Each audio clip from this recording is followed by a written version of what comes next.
여호와께서 또 모세에게 이르시되 내가 이 백성을 보니 목이 뻣뻣한 백성이로다. 그런즉 내가 하는 대로 두라. 내가 그들에게 진노하여 그들을 진멸하고 너를 큰 나라가 되게 하리라. 모세가 그의 하나님 여호와께 구하여 이르되 여호와여 어찌하여 그 큰 권능과 강한 손으로 애굽 땅에서 인도하여 내신 주의 백성에게 진노하시나이까. 어찌하여 애굽 사람들이 이르기를 여호와가 자기의 백성을 산에서 죽이고 지면에서 진멸하는 악한 의도로 인도해 내었다고 말하게 하시니까. 주의 맹렬한 돌을 붙이시고 뜻을 돌이키사 주의 백성에게 이 화를 내리지 마옵소서. 주의 종 아브라함과 이삭과 이스라엘을 기억하소서.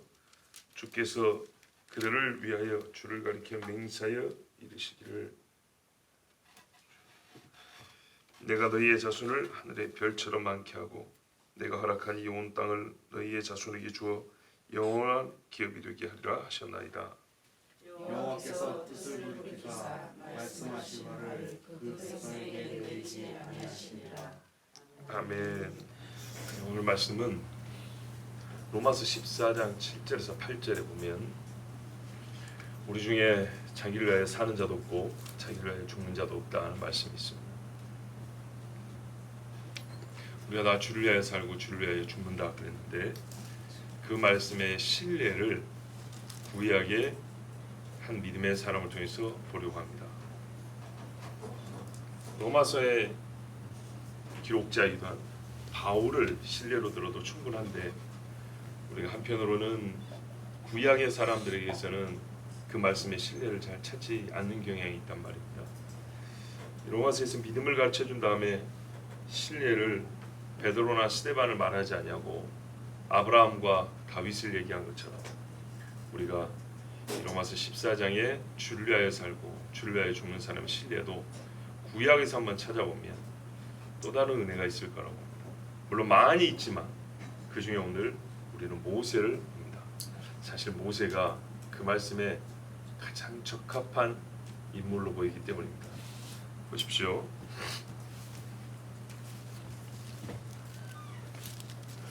내가 이 백성을 보니 목이 뻣뻣한 백성이로다. 그런즉 내가 하는 대로 두라. 결정을 내렸다는 얘기죠. 첫째, 그들을 진노하여 진멸하리라. 다 없애버린다 입니다. 무슨 죄를 지었습니까? 금송아지 만들었죠. 어디서요? 시내산에서. 어떤 환경에서요? 율법 받은 그때. 하나님의 불이 하늘에서 내려와가지고 산을 태우고 있는 것을 보면서 나팔소리를 듣고 송아지 잡아 피 뿌리면서 피의 언약이다, 언약의 피다 외치고 아멘 해놓고 바로 금송아지 잡혔어요. 출애굽 후 아직 2달이나 됐을까요? 2달도 안 됐을 때죠. 홍해 앞에서 아이고 우리는 다 죽었다 하고 이 르비딤 가까이 왔을 때 무럽다고 난리하더니 이제는 2달도 안 돼서 금송아지 만들어서 이것이 우리를 출애굽시킨 하나님으로 다 이소리해버렸어요. 자 여러분, 시간이 많이 지나야 하나님이 진노하고 진멸하는 거 아닙니다. 어떨 때는 이렇게 2달도 안 됐지만 판단이 내려지고 끝을 내는 죄도 있습니다. 하나님의 판단이 내려졌습니다. 그래서 하나님 뭐라면 내가 하는 대로 말리지 마라 그랬어요. 두 번째, 이 백성이 죽으면 그러면 어떻게 되냐? 나는 이 땅에 하나님의 나라, 곧 나의 나라를 세운다고 그랬는데 육체를 가진 인간에게 맡길 수는 없는 것이지만 부분적으로라도 여호와 이름으로 불리는 백성이 여호와의 법을 가지고 주임신 땅에서 살아감으로써 하나님이 이 땅의 주권자이심을 보이시는 그런 기능과 역할을 가진 제사장 나라 분명히 세운다 했는데 이거를 이 백성이 없으면 못 세울 거 아닙니까? 그래서 하나님은 새로운 백성을 일으킨다 그랬어요.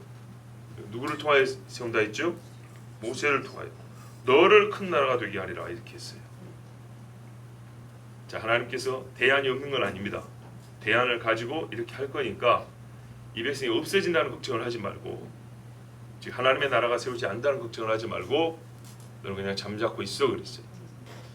한편 하나님을 막을 수 있는 사람이 유일하게 모세이기 때문에, 자 하나님 앞에서 모세가 얼마나 위대한 사람이 되어버렸는지 한번 봐보세요. 너 가만히 있어, 나 말리면 안 돼. 이랬어요. 모세가 어떻게 해야 되죠? 여호와는 선하시니이다. 주의 뜻대로 하시옵소서. 항상 주는 신실하심으로 주의 뜻을 저는 믿습니다. 하나님이 행하신 의로우신 일에 제가 감히 어찌 입을 열겠습니까? 이래야 정상이죠. 그런다고 해서 뭐 잘못 있습니까? 아니죠. 히스기야가 바벨론 브로닥 발라단이 보낸 사신들에게 궁중 창고 다 보여주고 선지자가 와가지고 너 한 짓이 뭐냐? 다 끌려갈 것이다. 사람도 재물도 다 바벨론으로 사로잡혀 갈 것이다. 그랬을 때 또 너희 자손이 바벨론의 황관이 된다. 이 소리 듣고 히스기야가 뭐라 그랬어요? 나의 때 일어나도 할 말이 없는데 나는 평안히 눕고 조상에게로 돌아간다 하니 하나님의 선하심이 크십니다. 이랬단 말이죠. 하려면 어떻게 기도해야 되죠? 하나님 용서하옵소서 그래야 되는데 하나님 선하신 뜻대로 하시옵소서 이랬단 말이죠. 자, 이래도 잘못이 아니라 그 말입니다. 하나님이 하시고자 하는 뜻이 정해졌으면 나의 죄가 그러면 하나님의 공의대로 하시는 거 나는 막을 수가 없습니다. 이해하십시오. 이래도 신앙인이고 정상적인 믿음의 표현인데 모세가 거역을 했어요. 안 된다고. 하나님의 신실하신 뜻을 나는 믿고 하나님의 의로우심이 나타날 줄은 믿습니다. 하나님은 결코 이 영광을 다른 자에게 주지 않는 방법을 다 알고 계시고 그를 하실 줄은 믿습니다. 이래도 되는데 이 양반이 믿음이 좋아서인지 없어서인지 막았었어요. 11절 보세요. 여호와 여짜여 그 큰 권능과 강한 손으로 애굽 땅에서 인도해내신 주의 백성이 진노하시나이까. 조금 더 신학적으로 고상한 표현은 하나님은 선하시고 인자하시고 자비로우시고 노하기를 더디하시는 그런 분이시기 때문에 참아 주시옵소서 하면 더 좋죠. 하나님의 속성을 이유로 보통 우리도 이제 선생님 고매하신 분이 왜 한 번만 참으시죠? 이런 표현처럼 말이죠. 인자하신 어른이 한번 모른 척 해주시죠. 이러면 좋잖아요. 근데 이거는 모세가 어떻게 해요? 순전히 하나님의 힘만을 이유로 참아달라 했어요. 하나님이 수준 낮은 분인가요? 그건 아니죠. 왜 이렇게 얘기를 했을까요? 한 방에 끝날 줄 아니까. 그 힘의 권능이 엄청나기 때문에 일단 그 힘을 행사하지 아니하시도록 하려고 애굽에서 끌어낸 그 큰 손으로 이 광야에 모여있는 이 찌끄레 같은 사람들 한번 쳐버리면 진짜 남을 게 하나도 없죠. 그래서 참아달라고 그랬어요. 하나님의 속성을 몰라서 아니에요. 인자하심을 몰라서도 아니에요. 그러나 너무 급한 거죠. 너무 급해서 일단 그 손을 붙잡는 거예요. 휘두르지 마시라. 그러면서 딱 붙잡아 놓고 두 가지 이유를 듭니다. 하나님 두 가지 말씀하셨죠. 진멸을 없애버린다. 너로 큰 민족을 이룬다. 즉 내용인즉슨 너로 하나님의 나라 세우겠다. 이런 말입니다. 이걸 바꿔 말하면 무슨 말이죠? 네가 아브라함 되게 하겠다 말입니다. 그렇지 않습니까? 너로 큰 민족을 만든다는 말은 모세가 비록 아브라함이 혈통이긴 하지만 아브라함이 복의 근원이고 이스라엘 사람들이 지금 자기들의 조상을 아브라함이라고 그런다. 그리고 12지파의 조상은 야곱이라고 그런다. 그런데요, 모세부터 시작하는 족속을 만들기 때문에 모세 이전은 조상의 계보에서 없어져 버리는 겁니다. 모세부터 다시 시작하는 거예요. 아브라함부터 시작한 여기까지 세대를 없애버리겠다는 거예요. 그런데 누군가는 아브라함의 역할을 해야 되는 거예요. 부채꼴이 시작하는 꼭지점이 있어야 된다고요. 왜? 이 땅에 하나님께서 어떤 한 사람을 불러서 하나님의 나라를 세우겠다는 뜻은 변하지 않았어요. 그 사람이 아브라함이었는데 후 세대가 아브라함의 유업을 받기 합당하지 않은 짓을 함으로 없애버린 거예요. 그러나 하나님의 더 큰 뜻이 뭐예요? 믿음의 사람을 통하여 믿음의 나라를 세우겠다는 이 뜻은 없어지지 아니하므로 누군가는 아브라함의 역할을 대신해야 되는 거죠. 첫째 아담이 실패한 자리를 둘째 아담이 하신 것처럼 두 번째 아브라함이 필요한 겁니다. 그런데요, 이 자리에 아무나 설 수 있습니까? 아니죠. 모세가 부름받았다는 것은 하나님 농담하시는 분 아닙니다. 모세가 아브라함 같은 믿음이 있다는 얘기입니다. 그게 인정됐기 때문입니다. 그래서 하나님께서 모세 네가 아브라함 자리에 서라 이렇게 말씀한 거예요. 참 황공한 말씀인데 일단 어째서 모세가 아브라함의 자리에 설 만큼 믿음이 되느냐? 광야에서 와서 애굽의 사람들을 종살이하던 사람 데리고 왔기 때문인가? 그거보다 더 중요하고 깊은 이유를 히브리서가 말씀해 줍니다. 히브리서에서 여러 사람의 믿음의 특징을 말할 때 그 속에 있는 믿음의 성질이나 아니면 믿음이 드는 행위를 가르쳐 주는데 아브라함 같은 경우는 이렇게 말해요. 본향 찾는 자임을 나타내었다. 즉 하나님의 말씀을 믿고 본향을 믿고 최초로 이 땅에 나그네로 산 사람 이렇게 설명을 합니다. 그래서 믿음이라 그럽니다. 11장 24절 25절을 보면 모세 같은 경우는 그가 애굽에서 누리는 부귀영화보다 잠시 죄악의 낙을 누리는 것보다 하나님의 백성과 함께 고난당일을 더 즐거워하고 애굽의 모든 보화보다 그리스도를 위하여 받는 수모를 더 크게 여겼다. 그가 하나님이 주시는 상 주심을 바라보았다. 이렇게 모세의 믿음을 설명합니다. 자, 나그네로 사는 믿음, 본향 찾는 믿음과 예수님 오시는 1500년 전 사람이지만 광야에서 그리스도를 위하여 받는 수모라고 생각하고 하나님의 양치기로 살았던 사람, 이 믿음을 하나님이 동등하다 말씀하신 겁니다. 이게 하나님의 판단입니다. 그래서 네가 아브라함의 자리에 서라 그랬어요. 자, 이제 크게 두 가지 봐야 됩니다. 백성의 죄가 얼마나 컸는지. 오늘 우리의 초점은 모세에게 있기 때문에 모세의 믿음이 얼마나 큰 믿음이었는지. 하나님이 여기까지 보고도 너는 아브라함의 자리를 대신할 만하다라고 인정을 해줬어요. 그런데 이 거역의 기도로 정말로 모세는 아브라함의 자리에 설 만한 믿음의 사람이라는 것이 더 확증됩니다. 12절 보십시오. 한참 읽어볼까요? 어찌하여 애굽 사람들이 이르기를 여호와가 자기의 백성을 산에서 죽이고 지면에서 진멸하려는 악한 의도로 인도해 내었다고 말하게 하시려 하나이까? 주의 맹렬한 노를 그치시고 뜻을 돌이키사 주의 백성에게 이 화를 내리지 마옵소서. 아멘. 10절에서 내가 이 백성을 진멸한다 할 때 거기에는 하나님의 의가 나타납니다. 하나님의 의를 위하여 죄인은 합당한 보응을 받아야 되는 겁니다. 그런데 이럴 경우에 죄인을 진멸한 건 맞지만 이 땅에는 또 다른 많은 죄인들이 있다는 거죠. 그 죄인들이 죄인의 수준에서 생각하고 말할 때는 뭐라고 말하냐? 하나님이 능력이 없어서 광야에서 다 죽였구나 이렇게 말하는 정도가 아니라 처음부터 죽이려고 끌어냈네 이렇게 말한다는 겁니다. 악한 의도. 하나님에 대한 이해가 완전히 틀어져 버린 거죠. 니무롯 이후로 삐뚤어진 아니죠. 창조 이후로 삐뚤어진 하나님에 대한 이해와 믿음의 그 내용들이 이 일로 말미암아 완전히 붕괴되고 더 더러워지고 회복 불가능의 수준까지 떨어질 수 있다는 말입니다.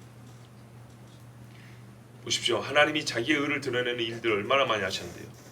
구원하는 일로 예를 들 것 같으면 노아의 방주 살리시고 물에서도 끝까지 살리셨죠. 번성하게 하셨죠. 하나님의 의로움 나타나죠. 소돔과 고모라 벌하시면서 롯을 살려주셔가지고 하나님의 의로우심이 나타났죠. 인자와 긍휼도 나타났죠. 근데요 그보다 더 큰 일을 하셨어요.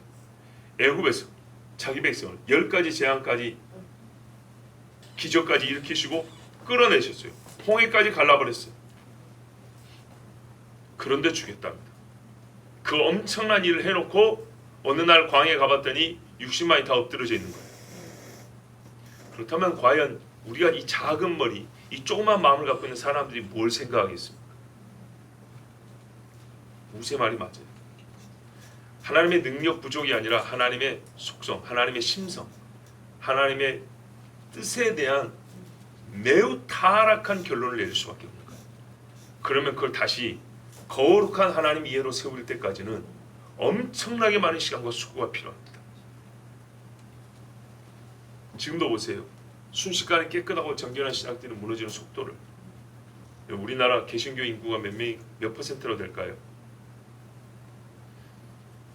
한때는 뭐 몇백만, 하여튼 뭐 1000만까지 얘기했던가요? 통계상으로 17%예요. 통계상 17%면 실제는 훨씬 적다니. 이렇게 어려워요.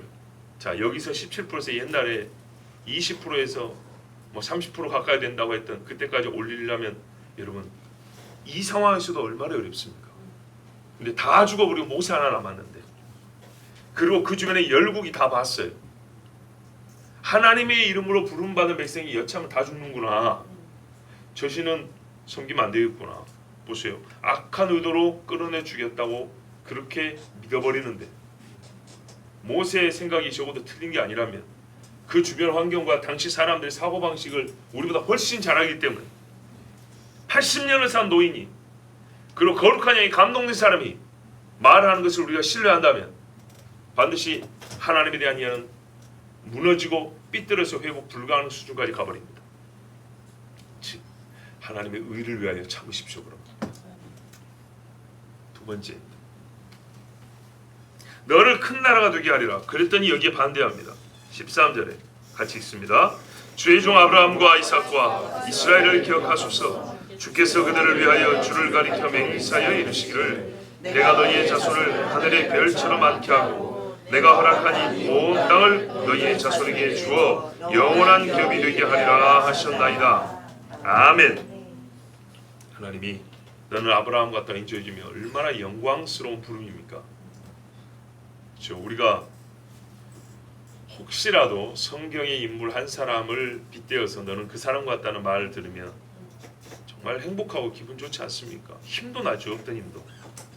그런데 정말 우러러볼 수 없는 모세 입장에서 조상인 아브라함과 같은 자리를 너에게 주겠다 했을 때, 모세는 우리 한국식으로 가문의 영광인데 그걸 거부하면서 뭐라 그러냐면 두 번째 이유를 들기를 하나님 아브라함에게 약속하셨지 않습니까?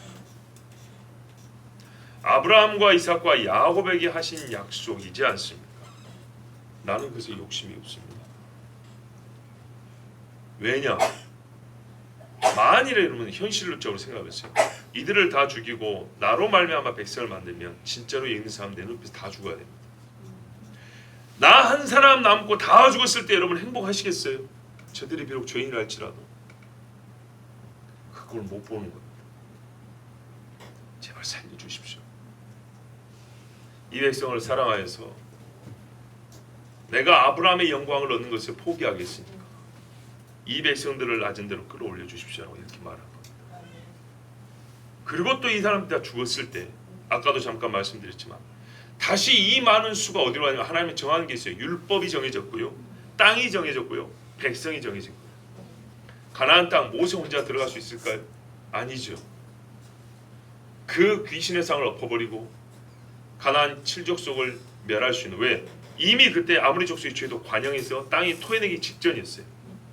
그래서 그 타임에 맞춰 가는데 그들을 몰아낼 의로운 백성이 없어요.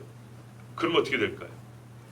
이 백성이 다시 자랄 때까지, 번성할까지 얼추 수백 년 걸리는 겁니다. 수백 년 생육하고 번성하고 수백 년 가르치고 훈련하여서 여기까지 온 겁니다. 단순 시간 계산을 했을 때 하나님의 나라가 이 땅에 세워지는 일이, 그 날이 지체되는 거죠. 수백 년 연기되는 겁니다. 나는 그것을 원하지 않습니다. 자, 여기에 모세 이야기가 없습니다. 호렙산에서 하나님께서 너는 애굽에 들어가서 내 백성을 끌어내라 할 때 하나님 이야기도 없고 하나님 백성 이야기도 거의 없습니다. 나는 입술이 부족하고 나는 어쩌고 나는 어쩌고 이랬어요. 지금은요, 나는 이야기가 없어요. 하나님의 의, 하나님의 나라입니다. 하나님의 나라가 지금 세워져야 됩니다. 나는 그것을 보고 싶습니다. 결국에 모세 자신은 가나안에 못 들어갑니다. 그렇지만 그 백성이 가나안에 들어갈 준비를 다 마친 사람이 됩니다. 당대의 하나님의 나라가 부족하지만 매우 부분적이지만 그래도 세워지는 기초를 다지고 그 약속을 받고 눈을 감단 말이죠. 이것이 모세가 바라는 바였어요.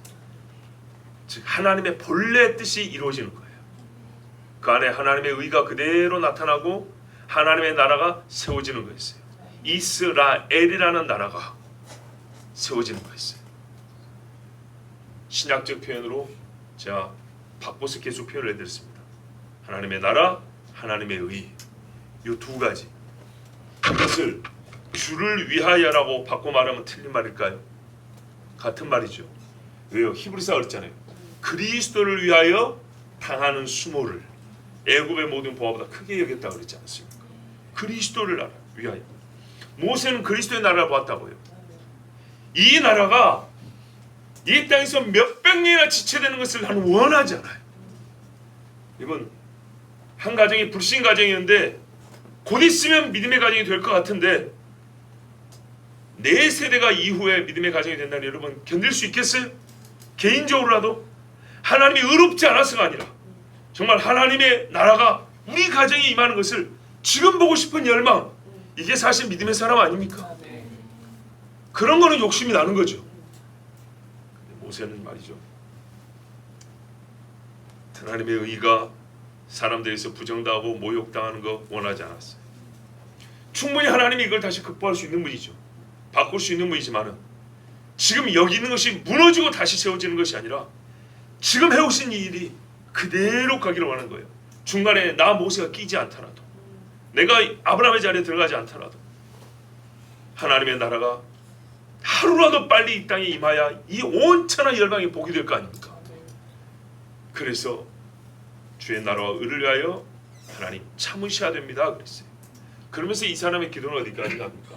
네, 끝절이죠. 끝절이라고 해야 되나요? 32절 같이 봅니다. 시작. 그러나 이제 그들의 죄를 사하시옵소서. 그렇지 아니하시면 원하건대 주께서 기록하신 책에서 내 이름을 지워버려 주옵소서. 아멘. 이들의 죄가 무엇인지 다 알아요. 그래서 다 고백했어요. 아니라는 것이 아니고 딱 죽어 마땅한 죄입니다만 하나님 그러면 이렇게 하시죠. 제가 대신 죽겠습니다. 저랑 바꾸시죠. 이야, 하나님은 아브라함과 바꿔주겠다 했는데 나를 이 백성과 바꿔주십시오. 이렇게 말을 했어요. 생명책에서 이름을 지어주세요. 하나님의 모세를 그렇게 할 수가 없었습니다. 그 결과가 어떻게 됐습니까? 여호와께서 뜻을 돌이키시니라. 기록은 14절에 먼저 나와 있지만 여호와께서 뜻을 돌이키사 말씀하신 화를 그 백성이 내리지 아니하시니라 했지만 결론이 미리 나와 있지만 모세의 기도는 사실 여기까지였던 거예요. 생명책에서 내 이름을 지어주시면 그러시면 강합니다. 보세요. 모세 아브라함 같지 않습니까? 네가 네 사랑하는 독자라도 내게 아끼지 아니하였으니 그 아브라함의 믿음하고 내 이름을 생명책에서 지워주시옵소서 하고 다릅니까? 하나님이 다 하시는 거죠. 그동안에 모세가 믿음이 이렇게 좋았어요. 호렙산에서 하나님 만났을 때 기준으로 하면 1년이나 됐을까요? 그렇지 않습니까? 나이 80대에서 부름받았고 이제 광야 시작인데 그런데 이 짧은 시간에 노인 모세가 80이 넘은 모세가 완전한 하나님의 사람이 되었어요. 그런데 말이죠, 아브라함의 믿음을 갖고 있었고 아브라함의 믿음을 받았다는 게 아니라 진짜 아브라함과 같은 수준의 믿음을 가졌고 하나님께 인정을 받았던 사람이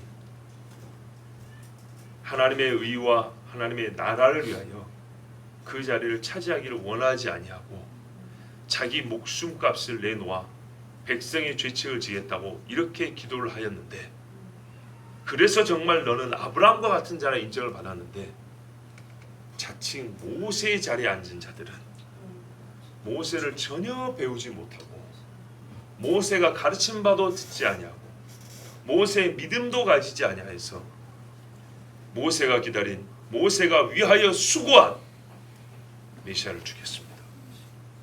모세는 그 메시아를 위하여 자기 이름을 생명책에 지워달라고까지 했는데 우리의 스승은 모세요, 그래서 우리는 모세의 권위를 가지고 여기 앉아 말씀을 가르친다는 바리새인과 서기관들은 그 모세가 위하여 수고한 주인, 종으로서 섬겼던 주인 메시아를 죽였단 말이에요.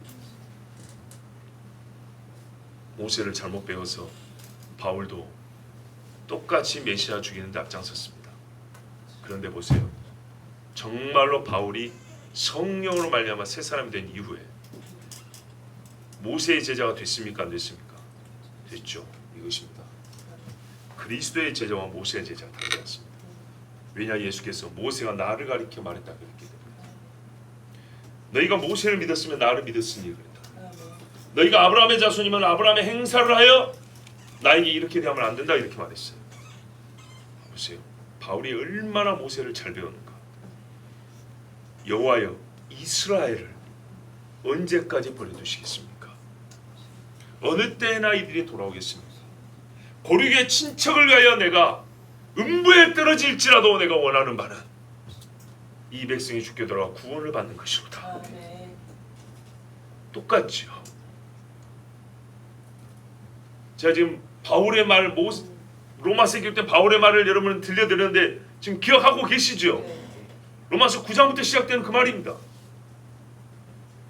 내가 음부에 떨어질지라도 내가 원하는 바는 고르게 친척인 이스라엘이 하나님 앞에 회개하고 나와 구원을 받는 것이로다 그랬다고요. 모세하고 똑같은 기도를 한 거라고요. 진짜 모세의 제자는 이렇게 기도를 하는 겁니다. 진짜 그리스도의 제자가 되면 모세의 제자가 되어서 모세와 같은 기도를 하고 그리스도의 나라와 그리스도의 의를 위하여 자기를 헌신하는 것입니다. 그런데 가짜 모세의 제자들, 가짜 아브라함의 자손들은 믿음도 없고 단지 그 영광의 자리에 앉아서 아브라함 행세하고 모세 행세합니다. 어떻습니까? 우리 중에 누구도 자기를 위하여 사는 자가 없고 자기를 위하여 죽는 자도 없도다. 그런지 우리가 사나 죽으나 다 주의 것이로다. 모세가 어울리지 않습니까? 자기의 이름을 생명책에서 지워달라기까지 하면서 주를 위하여, 곧 이 꼴이죠. 성도를 핍박하는 것이 나를 핍박하는 것 같습니다. 주의 의를 위하여 이 백성을 살려야 하고 주의 나라를 위하여 이 백성을 복주셔야 되고 내가 행여나 그 대가를 치러야 된다면 생명책에서 이름이 지워진다 하더라도 나는 주의 의와 주의 나라가 이 백성을 통하여 이루어지고 나타나기를 원합니다. 대단한 믿음의 사람입니다. 바울이 로마서에서 믿음 얘기할 때마다 왜 자꾸 구약 사람들 말하는가 했더니 로마서 14장에서도 그 신뢰를 만일 나보고 찾으란다면 나는 모세를 언급할 것인데 이거는 그냥 감정이나 즉흥적인 생각이 아니고 살펴보면 정말 모세가 바울이 철저하게 지금 모세를 본받고 있는 거지.